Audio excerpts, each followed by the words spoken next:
Hey everyone, welcome to another episode of And Yet We Believe. My name is Anne. And I'm Roger. And we're excited to be here talking about what is real. Yeah. We're calling this episode Loving What Is and Hoping for What Could Be. And what we're talking about is the line between accepting things that are, as they really are, and hoping for what they could be, which initially seems like one of those you have to have one or the other sort of thing. And oh yeah, thank you. This is what happens when we have a picture perfect image of something in our mind, and then all of a sudden that image gets shattered, and that's when that acceptance really has to come in. So let's start right there. Have you had an experience where you've had a picture perfect image in your mind of something and then had that kind of blow up? Yeah, I mean, I think pretty much everything in my life I set out because of like who I am and how I am kind of a type A personality, and I plan things. I like things to go a certain way. Right. I even have a list that I wrote, I think, in church as a 14-year-old where I planned out my life. I think that was the activity for the day, was to like set a list of goals. Okay. And so I wrote out, at this age, I'll graduate from high school and then go to college, and then I'll go on a mission at 21 and get married at 24 and start having kids at 25 or 26 or whatever it was. And everything happened. Like I was a prophet for my own life. It happened exactly like I wanted it to, or I had planned for it to, or imagined or dreamed for it to happen. Yeah. And not that any of my life has shattered, but when you start adding other people into the equation, things get messy. Things start to change. So maybe you wrote like, my husband will be tall. Maybe. And it didn't happen. Or that I did write on there that he would know Spanish. Oh. And you don't. I don't know Spanish. Right? And so, but then adding in kids, like every kid we've added has changed how things are turning out. And with every child you have, you set up, dreams for the kid or expectations or whatever, paint them as who you think they will be, and then their personality comes along and changes it all. Thanks a lot, kids. Right. Like everything in life happens this way, I think. Right. And I think you hit on a big one, which is kids, and our kids range from teenage down to still pretty young, but when your kids get to be a certain age, that illusion of control gets blown up. And there is a little bit of control when they're young. You control where they go and, that sort of a thing. And when they get older, that goes away. Yeah. And so you still love your kids. They just may look different from how you pictured it. And that's a spectrum too, right? Maybe they have different hobbies than you wanted, or it may be that they left the church, or something that feels a little bit bigger than that. I think we've all been through this a bit, and I want to highlight some kind of other ways that shows up. I think as Latter-day Saints, we have a tendency to imagine things as perfect in the church because we believe this is God's church. And so you kind of start out in primary with this image of like, oh, everything's perfect in the church, and then at some point that one gets shattered too. Yeah. Yeah, and we'll go into that a little deeper later in the episode. But I think, at least in my life, family and church are the two big things that have maybe shattered, and maybe even like my perception of society and like what it means to be American, and like having whiteness, learning about my whiteness that I was never really aware of other than like checking the box on a form or something. But I think church and family are really some of the biggest things. And truthfully, if we're not examining things and learning to accept them as they are, I don't think that we're really being honest with ourselves. Right.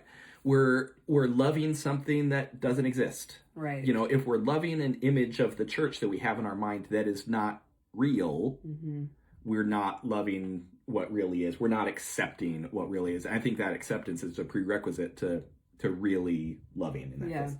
Yeah, and so accepting something is telling the truth about it. It doesn't mean that we're only holding on to a negative version of it. I think that we can learn to love something, but we have to be honest about what it is before we can learn to love it. And we can still have hope when we look at something, at the reality of something. Right. It might be hard, but it doesn't mean that we just throw it out because it's hard and it's real and we don't want to face it, so we throw it out and put our head back in the sand. Like that's not going to help us grow at all. So I think having this look at something that is real and like really parsing out what it is and what that means, that's a really big step for a lot of people that maybe we're not all willing to take all the time. I like that. And there is kind of this idea of if you accept something, have you given up hope that it can change? And that applies to kids and that applies to the church. And that's kind of an all or nothing, black and white dualistic way to look at it. Yeah. I feel like we get that kind of response a lot, that kind of all or nothing thing. If we say, hey, grace is cool, then people are like, oh, so it doesn't matter what you do anymore. And it's like, hey, you can hold both of these things. You can accept something for what it is without deciding that it can never change. I think the acceptance in this case means no longer arguing with what has already happened, and taking at face value what has already happened, because then you can move forward. Yeah, that's interesting. And that, pulling back in my whiteness, our whiteness, and learning about white supremacy and stuff, there's so much in history that I just wasn't aware of that had happened. Sure. That kind of gave me the privilege that I have, and I wasn't aware of it. And so I really had to take a good look at history and read books and learn and educate myself to realize what is going on in our society surrounding race. I had been completely oblivious to it. Sure. But now that I know about it, it's like you're saying, it doesn't mean that I can't hope for something better and hope for improvements. And now, truthfully, I can be part of making that improvement happen because I'm doing more in my circle of influence where I wasn't doing anything before. Right. So I think, when we talk about Christianity, it's pretty similar. There's a lot that has gone on in Christianity that I wasn't aware of, right? Yeah. And I'm not talking about just our church, but Christianity, like from the time of Jesus till now. Okay. There's a lot that has been done in the name of Jesus Christ that has been horrible, right? Easy off the top of the head, the Crusades. Yeah, the Spanish Inquisition. Yeah. Like, there's been a lot. All of the colonizing, basically, has been done in the name of God or, some sort of Christianity. Right. And it's hard. And then when we pull it into the church specifically, there is so much that's built. Like, so much of our church is built on lore, like we have these stories of, people that are in fires and don't get burned where their garments are, or, we have stories about Joseph Smith that, like, did he practice polygamy or not? That's a big battle going on right now with historians and people in the church. And there's a lot that is hard to hold when you learn about the history of our church. And for me, that doesn't mean that we just throw it all out. I think that it is important to hold on to that nuance, like you were saying. There's a good quote from Melissa Inouye. She says, "The church that is true is a church that is real. And a church that is real is a church that embodies contradictions and contrasts, which characterize the nature of reality itself. God's plan does not call on us to escape life's messiness by retreating to a bubble free of doubt and conundrum. Instead, our heavenly parents have given us the opportunity to struggle mightily with life's puzzles, thereby exercising our divine capacity. We reason and rage, we stumble and correct course, we learn to be unshaken, we learn to bend." I think that is a really healthy approach to church, where there are good things that are true. There are doctrines that we can hold on to, but we also have to learn to stumble and correct course when there are things that we butt up against that are really hard. I love in that quote from Melissa Inouye that you just read, where it talks about our heavenly parents have given us the opportunity to struggle. Mm-hmm. And boy, what a phrase to turn on Yeah. that, right? The opportunity to struggle. And, you know, people have different viewpoints on, like, does God give us trials and these sorts of things? But there's a bit from, I think it's Orson F. Whitney, where he says that no struggle is wasted, and no suffering is wasted. So, you know, does God give us these trials? I don't think so. But I do think that we have the opportunity to struggle in a lot of cases, Yeah. And learn from that. Well, and if we're taking that quote, we are here to learn to hold that nuance. Right. Because, I mean, like the scripture says, for everything there is an opposition. There's an opposition to all things, right?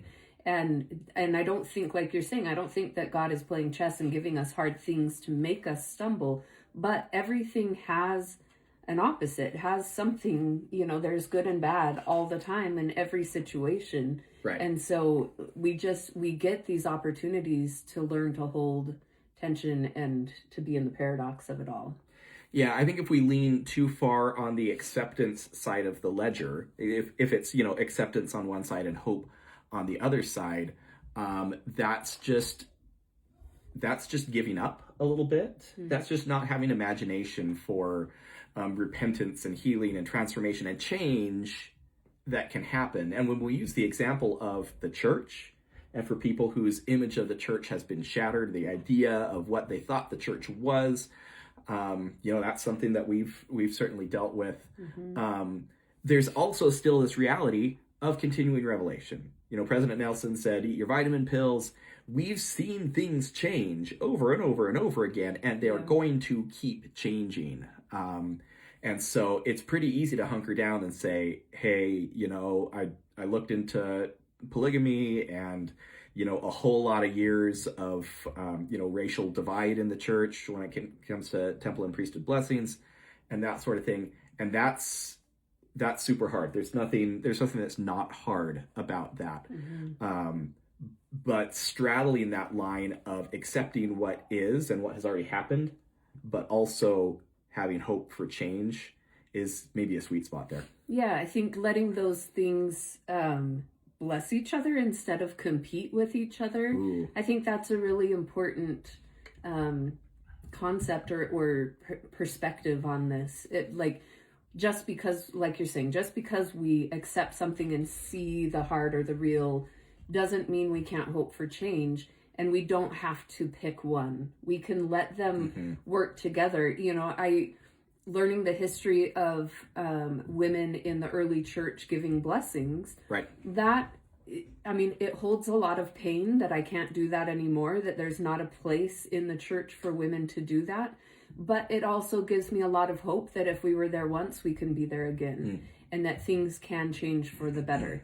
And even learning why it was taken away and different things like that all feeds into a hope for something better, because I don't think that it was necessarily a God ordained thing to take it away from women. Okay. Right. Yep. And so I think just holding both of those and letting them work in tandem instead of competing is really important. I love that. And I do want to qualify that a little bit. So we use the example just there of relationship with the church, right? And hoping for change in the church. I think when it's our children, when it's people, this is a little bit different. Yeah. Because with our children, they need to never feel that our love is contingent on them doing something. Yeah, performing a certain way. Or them whatever. Changing or coming back to the church or whatever that may be. Mm-hmm. And so I think with our kids, we start with these painted pictures. You know, I think every like soon to be parent has these ideas of like, oh yeah, our kid's not going to be a picky eater. Yeah. Or they're going to be a great sleeper. Yeah, right. You decide whatever you think is going to happen, and then that all surprise. That all gets flushed down the toilet pretty quick. You have a personality, right? And the personality of your kids come into play. And I think those initial images of like, oh, our kids are gonna grow up and they're gonna go on missions and they're gonna get married in the temple and they're gonna have these kind of careers and they're gonna have all these kids that are gonna be our grandkids, and I think those start from a place of love. Yeah. I think that's valid. But the reality is that those things change, and their politics may be different than we planned, and their faith and their sexuality and their personality and their relationships and all of these things that we had planned out for them. Probably a lot of those things are going to change. That image is going to be shattered, and we need to make sure that they are not feeling like our love hangs on whether they do those things we planned out for them. Yeah. I think for a lot of parents, and it has been very true for both of us, is when our kids start doing things that are maybe outside of what we imagined, there's a lot of fear because we're losing this false sense of control, which we never had control. Right. You know, we could tell them when to go to bed, but that is not control over their lives, right? Yeah. That's very different. And so with this lost sense of control comes a lot of fear, fear of the unknown. And that is scary. It's hard. It's hard to be a parent and not know what the outcome is going to be. Yeah. It's hard to be a human and not know what the outcome is going to be. But when you are raising these kids and you do feel like you have so much influence when they're young and then it just kind of fades away. Yeah. And I mean, I hope that we still have some influence for good, but we don't get to make the decisions. It is scary. And I love this that I saw from Richard Rohr in his book, Everything Belongs. He says, some say that fear is merely an acronym for false evidence appearing real. Oh, wow. Isn't that amazing? Fear, false evidence appearing real. I think that's great. Wow. Our false evidence was that we didn't have control. Right. Right? Right. And there's the real all of the sudden. And we have to, like, I love what you're saying, that we can't have our kids feel like our love is contingent on something that they do. Right. Because they have agency. They're going to make their own decisions. We made our own decisions when we were that age, and that's just a tenet of being a human being. And like you said, we never really had control. It was always an illusion. Yeah. But that just becomes much more obvious as they come up through their teenage years. And that's kind of where we are right now. Our oldest is 17, and we're realizing we never had control. And he's a great kid. Yeah. You know, but still he's at an inflection point in his life. He's making decisions about what to do after high school and where to go and all these things. And boy, that's a tough row to hoe as a parent. Yeah. Yeah. I think one of the best scriptural examples is the prodigal son, the father. Oh, yeah. And the thing that I never really realized until I was reading it with this perspective today of facing the real. Yeah. So in that story, the son begs for his inheritance, basically, Yep. disgraces the father, leaves, squanders it all. Yep. And then he comes back. The dad doesn't know why he's coming back. He might think maybe he's coming, like, he could have stood there and watched him run up and like, oh, great. Here he is coming to get more money. Okay. He's ruined it all, you know, thrown it all away, and he's just coming back for more. Right. And what am I going to do? No, he ran to his son and opened his arms and loved. Had the son turned around and said, oh, thanks for the great welcome back. Now I need, you know, $100 or whatever it is. Then, you know, that's a whole different story. But the point is that the father loved unconditionally. Yep. And it doesn't matter why the son was coming back. He was ready to love. Yep. And that is a great example, for me at least, as a parent, of how to make sure my kids know that my love is not conditional. Yeah, and I think we get sucked into this trap sometimes of thinking, oh, well, if I do this or that, if I love my kids, if I do this, then they will come back to the church, or then they will, you know, fill in the blank, whatever the thing is, because we love this kind of cause and effect thing.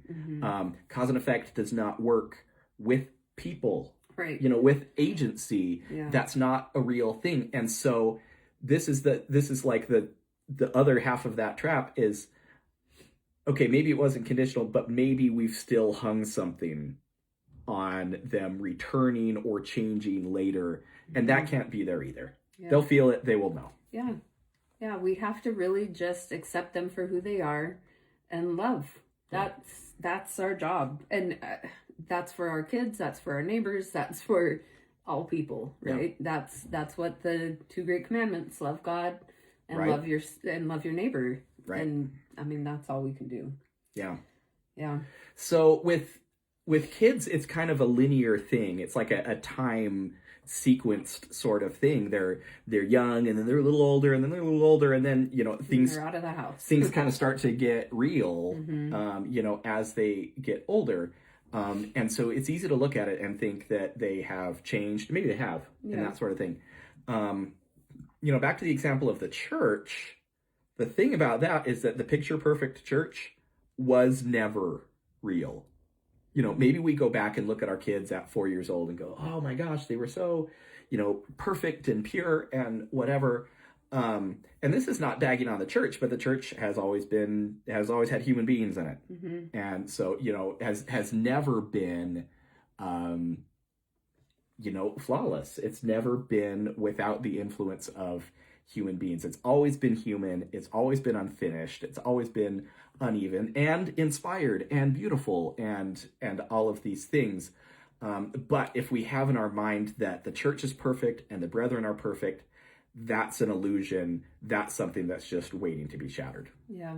There's a great talk or article from Melissa Inouye in Wayfair magazine. I didn't even look when it was written, but she died 2 years ago. So okay, yeah. Some before then. Okay, fair enough.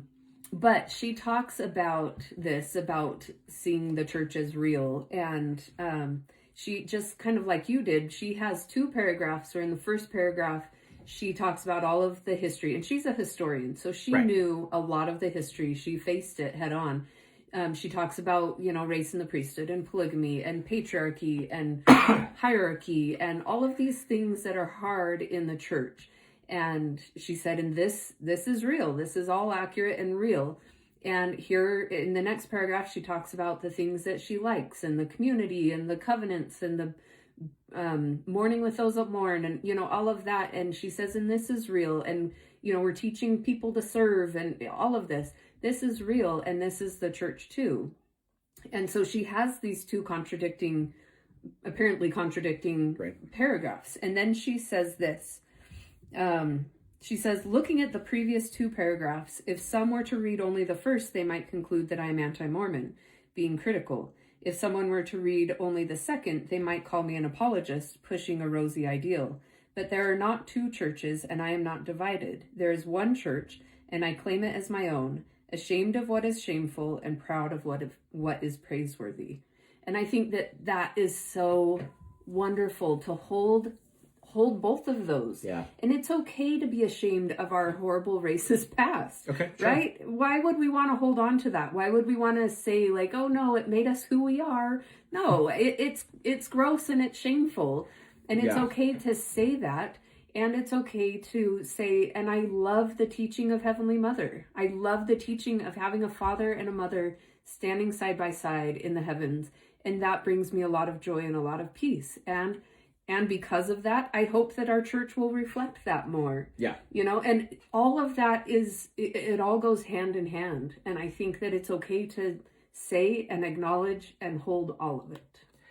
Yeah, I think that acceptance that we're talking about means telling the truth without also feeling like you have to defend it right away. And I think we do that kind of habitually in the church, like, oh, this thing happened, but I think we can explain that. Or I've never felt that. It's just you.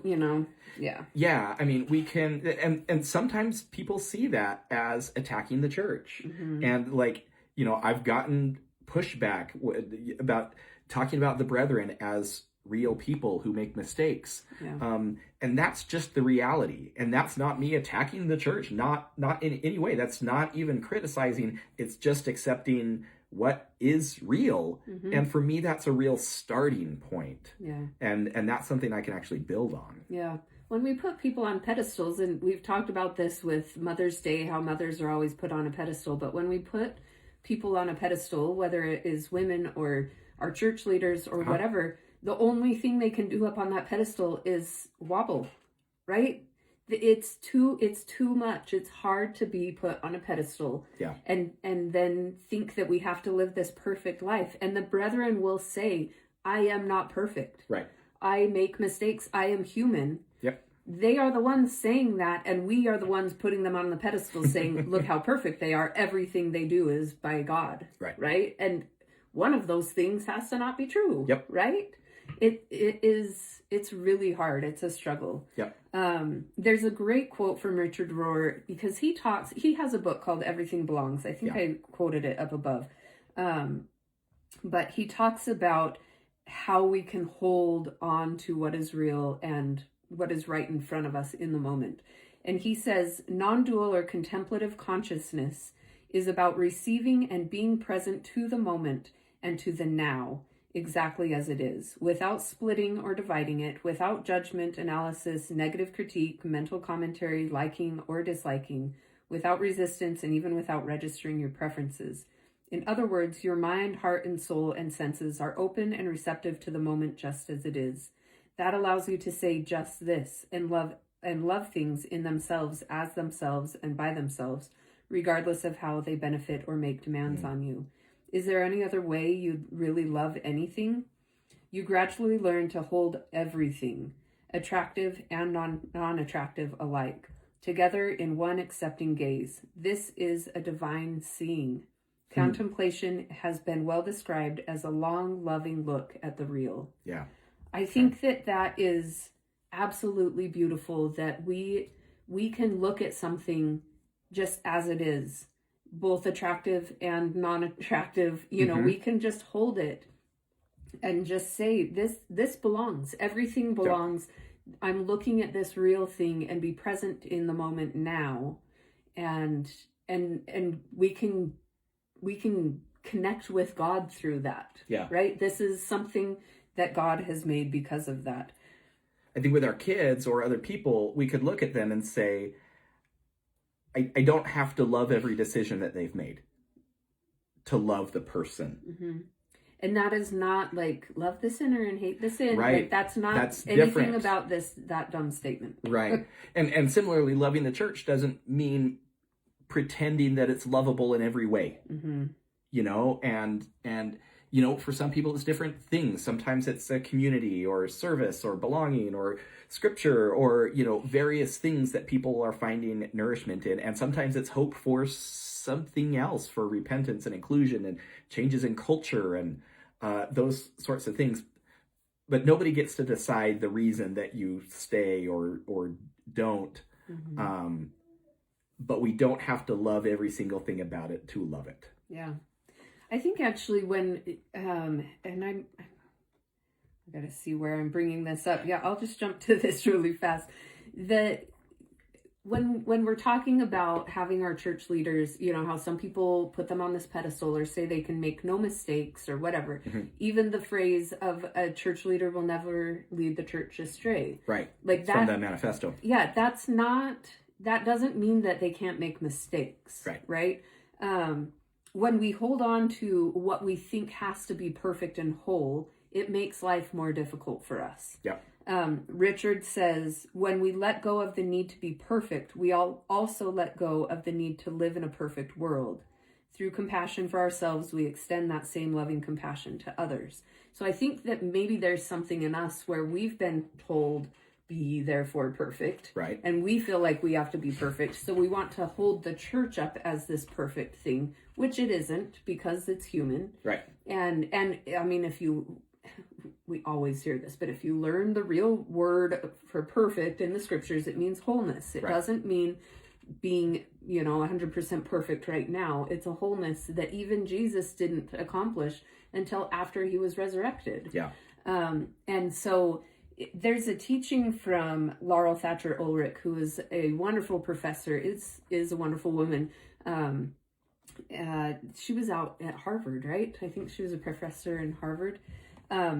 But she talks in this article, actually, from Melissa. Melissa is referencing Laurel Thatcher Ulrich. She says that somebody came to her that was in a faith struggle and, struggling at church. And she said, I just think that there's not everything is true about the church, and I'm Okay. struggling to know, how much is true or isn't. And Okay. Laurel said, if you find any earthly institution that is 10% divine, embrace it with all of your heart. Wow. And then Melissa said, this 100% outlook meant that there was no room for error. So Melissa had been holding on to this, everything has to be true. It's either Right. true or it's fake. Right. She had been holding on to that 100% binary.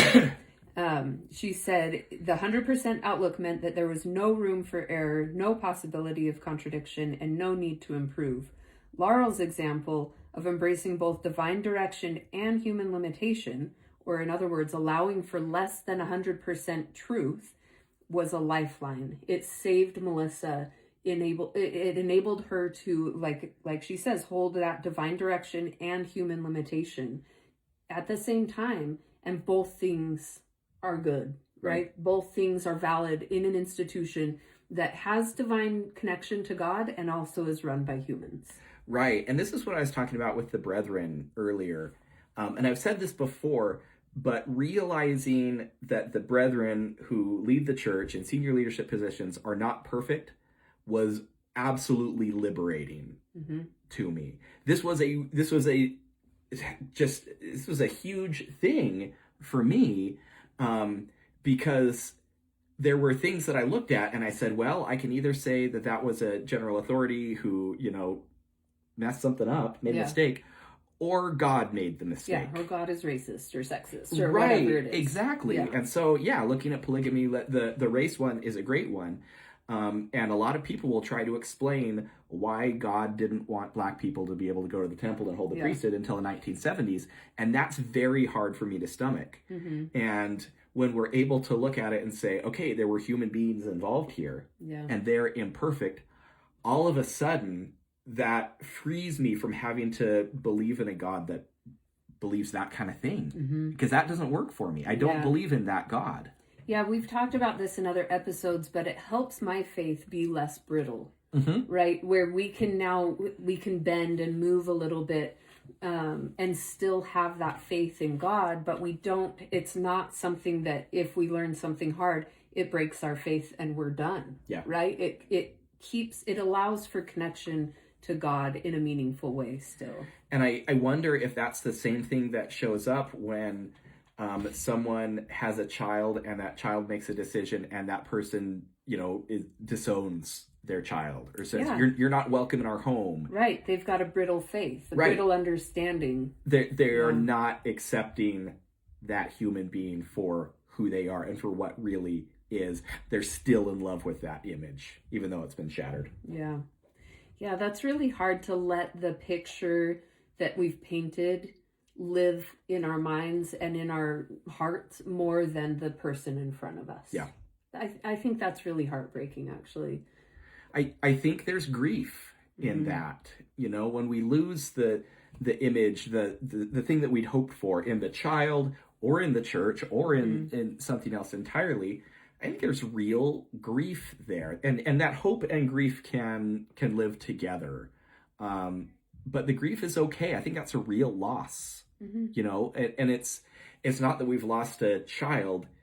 It's a loss of something that's inside of us. It's an us thing, not a them thing. Right. But it's okay to grieve that. If you've had this image be shattered lately, it's okay to grieve that because that is a real loss. Yeah, doesn't Richard talk about it as a death in Falling Upward? He talks about this image breaking down, and it is a grief that you have to grieve like death, like a death of something that once was, even though it's maybe imaginary in your mind, but it is something that you grieve. Yeah, he's talking about going from the first half of life to the second half of life. And the way that you do that is what normally gets called deconstruction. It's having that image shattered. Yeah. And he talks about mourning it. Yeah, for sure. Yeah. And I want to always make sure that this is not this like doom and gloom conversation, right? But there is hope in this still. Yep. And the hope doesn't mean I'm going to just ignore what you just told me or what the truth of it is, and I'm going to just power forward and, it'll all get worked out in the end. Saying it'll get worked out in the end or fix it Jesus, or can we just have Jesus come? That is a way of removing yourself from any action to change anything. And sometimes the action that needs to be changed is your heart, right? It's an inside action that needs to be changed. But there are also things structurally that in the church, at least, that we would hope are going to change, but I can't change them. I've got the cheap seats. I'm not, I don't get to change anything officially in the church, but everything that I bring up, every seed that I plant is going to do something. And hopefully, eventually, the institution will change. But in the meantime, I can be happy with the changes that I'm making in my own life and in that sphere of influence that I have. Yeah, I like that a lot. All right. Do we have any kind of last thoughts here? Well, I think it is important to, let me scroll down to it. I think as we're figuring out how to do this, there's kind of some steps that we can take. Okay. Because if we're going to see what is real and just live there, we're going to be really sad. Right. Right? So we need to do something with it. So the first step is to actually see, to learn about things, take that, as Richard says, a long, loving look at the real. Yeah, and it does mean not editorializing. And it might be, the church has this policy, or my child made this decision, or my ward is not emotionally safe, in this certain way, or that sort of thing. Those can be real things, and the seeing is part of it. It's the less fun part of it. So let's move on to the next one. I mean, it is, but it also, like we said earlier, is liberating. It's liberating sometimes to be able to see what is really in front of us and kind of get rid of this facade or these like cultish beliefs that we may have held on to because we were told to believe them and we didn't have any understanding or meaning for them. So it is helpful. It's hard, but it is helpful to have that real look. But then we say, I love these things without condition. I love this person. I love my ward members. We're asked to love that. We're commanded to love. That is what our job is. Right. We can just say, I don't get it, and I will find these parts that I can love. So this is saying, I love my child. Period. Like this, like that's the point, right? There's no if, right?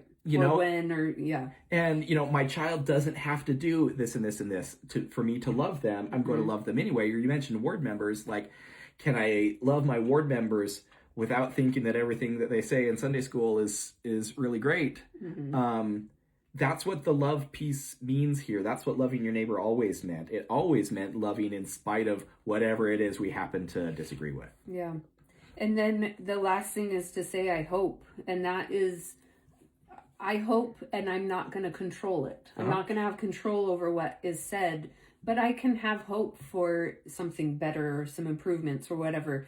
But it's not hoping in the outcome. It's just hoping in growth and goodness. And sometimes that's a little easier, I think, if there's not specifics on it. So it might be, I hope that my child finds happiness. And, it's a little bit tighter if it's, I hope my child changes their mind and comes back to the church, or, whatever that is. I hope the church as an organization becomes more transparent. Yeah.